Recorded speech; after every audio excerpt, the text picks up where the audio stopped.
বাংলাদেশি পণ্য বয়কটের ডাক দিল অখিল ভারতীয় হিন্দু মহাসভা। এই বাংলাদেশি পণ্য বর্জনের ডাক দিয়ে ধর্মতলায় মিছিল করলো তারা। ভারতবর্ষ হিন্দু মুসলমান সবার দেশ, কিন্তু এই অবৈধ বাংলাদেশি তোমরা হটো এখান থেকে, যতক্ষণ না তোমাদের ইউনুস আমাদের ভারতের জাতীয় পতাকা মাথায় তুলে নিচ্ছে।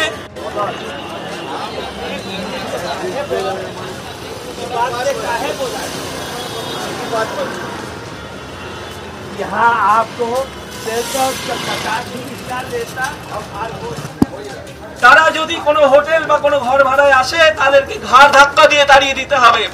বাংলাদেশ আফগানিস্তানও একটা বাংলাদেশ, একটা মুসলিম কান্ট্রি।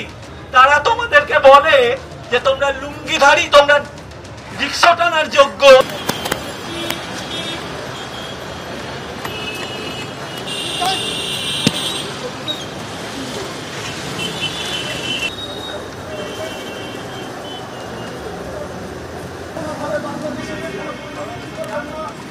সরাসরি আরো বিস্তারিত জানবো, কথা বলবো আমাদের প্রতিনিধি অর্ণব মুখোপাধ্যায়ের সঙ্গে। অখিল ভারতীয় হিন্দু মহাসভা ছবিতেও দেখা যাচ্ছে শুধুমাত্র বাংলাদেশি পণ্য বয়কট বা বর্জনের ডাক দিচ্ছে তাই নয়, দোকানে দোকানে গিয়ে সেই বার্তা লিফলেট আকারে বিলিও করা হচ্ছে। একদমই দেখো, অখিল ভারত হিন্দু মহাসভা তাদের পক্ষ থেকে আজকে ধর্মতলা চত্বরে তারা বিভিন্ন খাবারের দোকানে যান এবং সেই সঙ্গে বিভিন্ন হোটেলে যান, যে হোটেলেতে এসে মানুষজন থাকেন, এবং তার পাশাপাশি তারা সেই খাবারের দোকান এবং হোটেলগুলোতে গিয়ে তারা বলেন যে বাংলাদেশের কোনো নাগরিক তারা যদি আসেন তাদের যেন খাবার না দেওয়া হয় এবং তাদের যেন হোটেলে থাকতে না দেওয়া হয়। তাদের যেটা বক্তব্য হিন্দু মহাসভার, যে বাংলাদেশে যেভাবে ভারতের জাতীয় পতাকাকে অসম্মান করা হয়েছে সেই কারণেই তারা এই সিদ্ধান্ত নিচ্ছেন, কারণ এই বাংলাদেশিদের মধ্যে কারা মডারেট আর কারা হচ্ছে তা নন সেটা ভাগ করা সম্ভব নয় এবং তারা হচ্ছে যেহেতু এই সরকার তাদেরকে পরিচালিত করছে তাই বাংলাদেশিদের বয়কট করতে হবে। এমনকি পণ্য বয়কটেরও তারা ডাক দেন এবং সেই হিসেবে বেশ কিছু পণ্য তারা ছড়িয়ে দেন একদম ধর্মতলার মুখে, এবং সেখানে বিভিন্ন হোটেল এবং যে খাবারের দোকানগুলোতে আছে সেখানে গিয়ে তারা এই বাংলাদেশিদের বয়কটের ডাক দিয়েছে। ধন্যবাদ অর্ণব। প্রভুকে যাতে বিচার না দেওয়া হয় তার জন্য তারা আদালত প্রাঙ্গণে দাঁড়িয়ে হুমকি দিচ্ছে। কোনো উকিল বাবু তার হয়ে দাঁড়াতে পারছেন না। আজকে গোটা পৃথিবীর বুকে বাংলাদেশ এবং বাংলাদেশের এক শ্রেণীর জঙ্গি জনগণ তারা যুদ্ধ ঘোষণা করেছে মানবতার বিরুদ্ধে।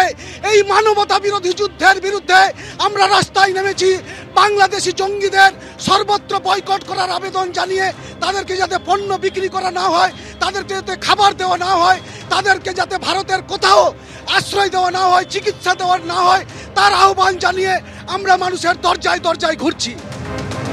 অর্থাৎ বাংলাদেশে যে ভয়ঙ্কর ঘটনা দিনের পর দিন ঘটে চলেছে, যা ক্রমবর্ধমান গতিতে প্রতিদিন বাড়ছে, তার প্রতিবাদ এই দেশে এই রাজ্যে এইভাবে বিভিন্ন জায়গায় আছড়ে পড়ছে। এইবার আপনাদের দেখাবো মালদায় যেভাবে হোটেলে একেবারে স্পষ্ট নির্দেশিকা জারি করা হয়েছে বাংলাদেশিদের নো এন্ট্রি, অর্থাৎ কোনো বাংলাদেশি পর্যটককে মালদার কোনো হোটেলে ঠাঁই দেওয়া হবে না, স্পষ্ট এই সিদ্ধান্ত গ্রহণ করা হয়েছে। সরাসরি করুণাময় সিংহ আমাদের প্রতিনিধি আরো বিস্তারিত এই নিয়ে বলতে পারবেন। করুণাময়,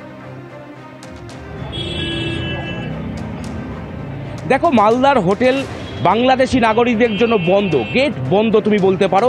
মালদার অ্যাসোসিয়েশন যারা রয়েছে, হোটেল মালিক অ্যাসোসিয়েশন, তারা এই সিদ্ধান্ত গ্রহণ করেছেন। তাদের দাবি হচ্ছে যে যতদিন পর্যন্ত পরিস্থিতি স্বাভাবিক না হচ্ছে ততদিন পর্যন্ত মালদার হোটেলগুলিতে কোনো বাংলাদেশি নাগরিককে তারা হোটেল ভাড়া দেবেন না। মূলত দু তিনটি বিষয় তারা উল্লেখ করেছেন।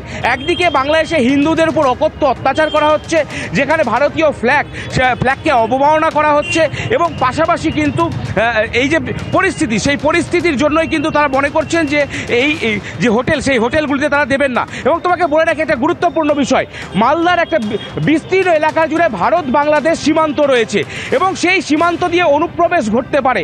সেক্ষেত্রে অনুপ্রবেশকারীরা ভুয়ো পাসপোর্ট নিয়ে এখানে আসতে পারেন, নথি নিয়ে তৈরি করে দিতে পারেন, ভারতীয় নথি তৈরি করে হোটেলে আসতে পারেন, যেটা হোটেল মালিকদের পক্ষে যাচাই করা সম্ভব নয় বলে তারা মনে করছেন। এবং এই যে যারা আসবেন তাদের মধ্যে কোনো মৌলবাদী, সন্ত্রাসবাদী তারাও আসতে পারেন মালদার হোটেলে, যার ফলে ভারতের যে সুরক্ষা বিঘ্নিত হতে পারে। সেই কারণেই কিন্তু কিন্তু তারা এই সিদ্ধান্ত গ্রহণ করেছেন। মালদার যে হোটেল মালিক অ্যাসোসিয়েশন তারা এই সিদ্ধান্ত গ্রহণ করেছেন এবং মালদা ব্যবসায়ী সমিতির তরফ থেকেও কিন্তু এই সিদ্ধান্তকে স্বাগত জানানো হয়েছে। ব্যবসায়ী সমিতি যেটা জানাচ্ছেন যে তাদের এই সিদ্ধান্তের ফলে ব্যাপক ক্ষতির সম্মুখীন হবেন তারা, কিন্তু তারপরেও ভারতের নিরাপত্তা নিশ্চিত করার জন্য এই সিদ্ধান্তকে তারা স্বাগত জানিয়েছেন। সুব্রজিৎ, একেবারে পাশাপাশি দুটো ছবি আমি দর্শকদের সামনে রেখেছি, মালদা এবং ত্রিপুরা। গতকাল আপনারা জানেন যে ত্রিপুরার হোটেল মালিক সংগঠনের তরফে একই সিদ্ধান্ত নেওয়া হয়েছিল যে কোনো বাংলাদেশিকে ত্রিপুরার কোনো হোটেলে ঠাঁই দেওয়া হবে না। এবার সেই পথে হাঁটলো মালদা। মানে মালদা অরক্ষিতভাবে তার কাটা বেড়া ছাড়া, বিস্তীর্ণ অঞ্চল তার কাটা বেড়া ছাড়া আছে এবং এইখান দিয়ে নিয়মিত অনুপ্রবেশকারী এত পরিমাণে ঢুকছে কদিন ধরে, তাতে আমরা উদ্বিগ্ন।